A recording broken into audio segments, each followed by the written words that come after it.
Hello, friends. Welcome back to the show. Today's episode is a follow-up to episode 10, which was on social media marketing. And today I'm going to give you a couple more pieces of information about social media and a plan for your social media content.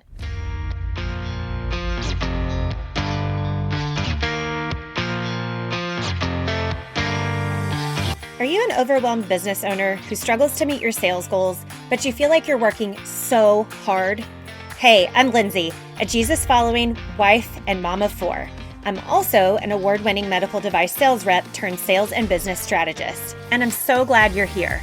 Welcome to the Small Business Sales and Strategy Podcast. I'm here to help you develop the skills and strategies you need to sell your services and products with ease so that you can grow your business, serve your community well, and ultimately live the life you dream of. Grab your coffee and a notebook or your tennis shoes and take me on a walk. You're in the right place. Are you ready to dive in? Let's go.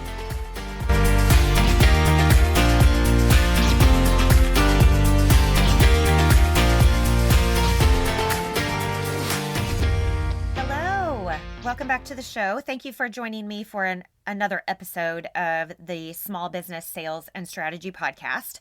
Last week, we talked about how to reach your ideal customer when attention spans are so short and algorithms are limiting the content that is delivered to a fraction of your audience on social media. And today I want to add to the information that I shared about social media and give you a little bit more insight on what's happening with buyers and social media consumption. And then we are going to talk about content pillars and how to use content pillars in your social media content planning and marketing. So let's dive in.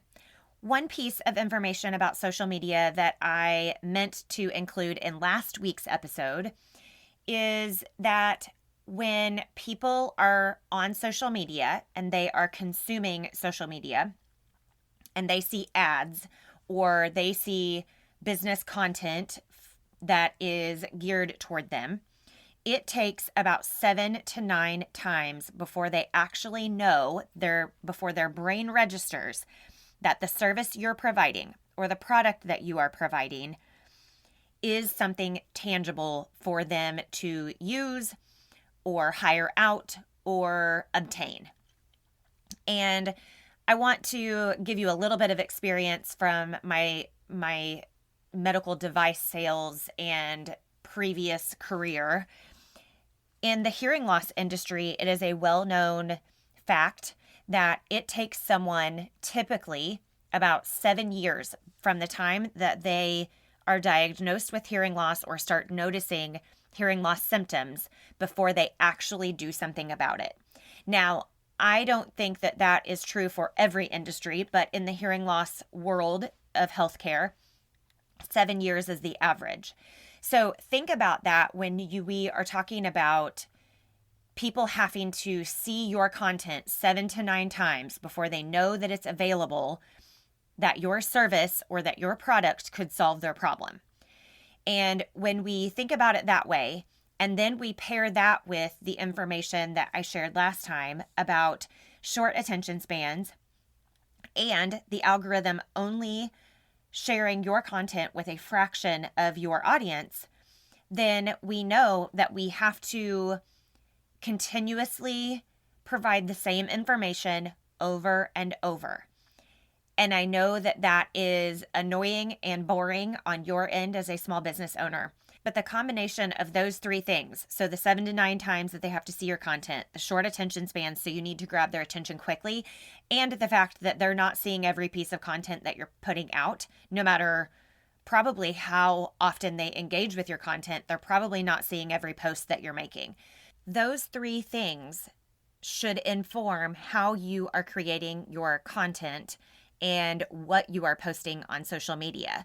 So let's switch over to content pillars because this is a really important piece of creating your marketing plan for social media.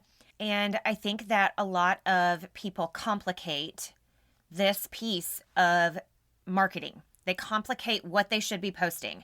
If you are not a content creator, I said it in the last episode, if you are not a content creator, you do not need to be recreating the wheel and reinventing yourself every month or quarter or year.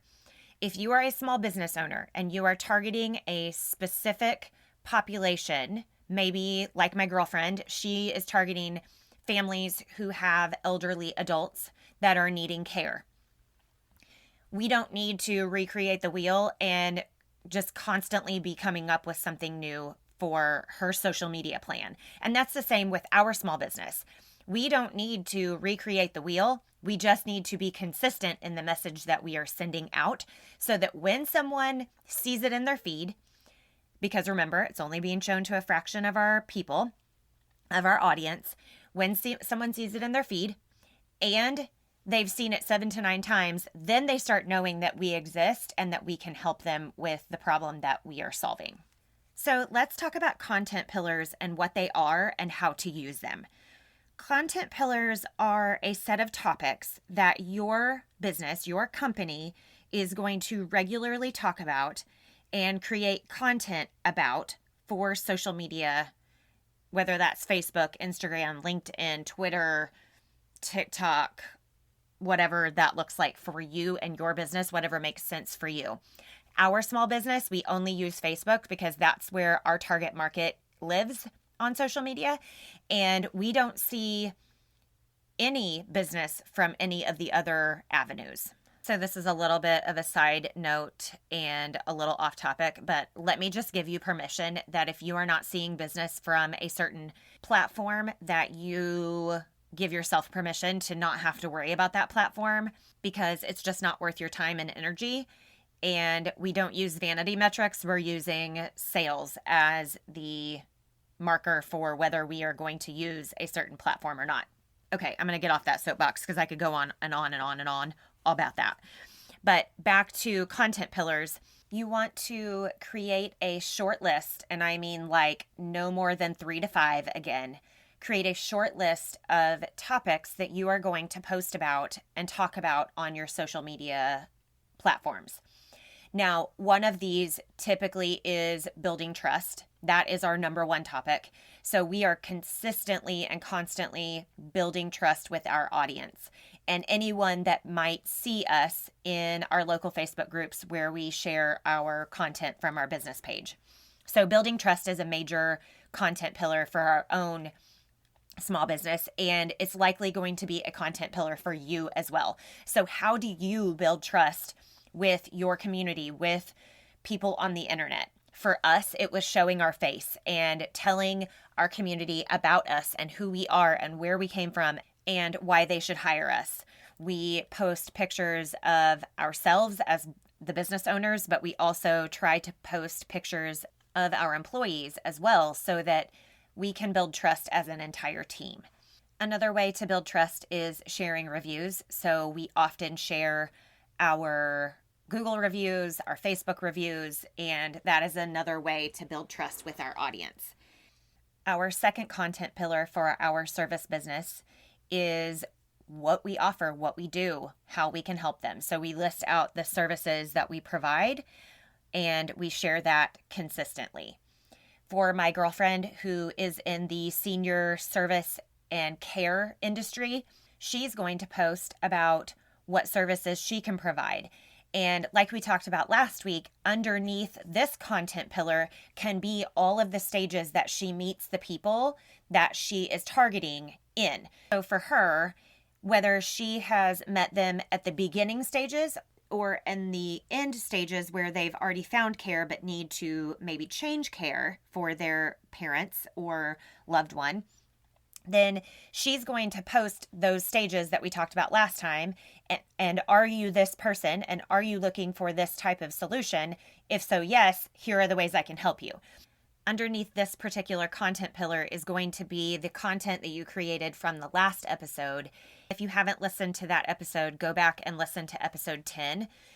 But when you are creating content for this particular pillar of what services you offer, you can include the different stages that you meet people in for the problem that you solve. Now, our third content pillar can be interchangeable depending upon the industry or the type of service or product that you offer. For our particular small business, we do not offer discounts or specials of any kind. So we are choosing education for the services that we offer in our third content pillar. You might be in an industry where you need to talk product knowledge and you need to educate your audience on what your product does or how it works or how it's different than the competition. You might want to talk about recent continuing education courses that you have done and the things and ways that you are keeping up to date in your industry. It might be showing a new product. So if you are a boutique or a business owner that is constantly refreshing stock and it's seasonal, things turn over frequently, you're going to need to post about those items. Whatever that looks like for your particular business, it may be education, it may be discounts or sales or specials that you are running. So when you are creating your own content pillars, you need to think about the 3 areas of your business that you need people to know about. For us, it was building trust, what services we offer, and then providing some education. For you, it might look completely different, but building trust is typically a content pillar, right? We need them to get to know us on some level so that they trust us enough to purchase our product online or come by our store or reach out for a conversation about the services that we provide.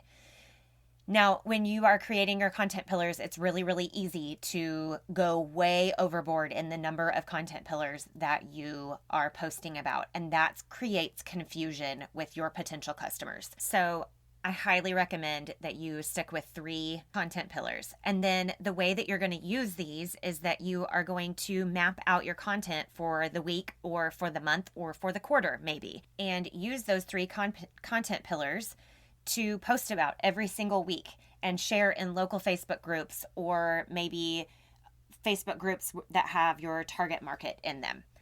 It's super important that we are clear on our messaging on social media and that we're not confusing or blurring what it is that we do with too many details. So make sure that you're keeping your messaging concise when you are posting as well. So that's another tip. I hope that this information is helpful. As always, I'm praying for your business. And there are 2 ways that we can connect. You can email me at smallbusinesssalesandstrategy@gmail.com or you can join my free Facebook community for women business owners. It is a small but mighty group, and we would love to have you inside. And you can ask me questions there. You can ask the group questions. You can get feedback. You can post about your own business. We would love to support you in any way that we can. Thank you for listening again this week. I will chat with you next week. Have a good one.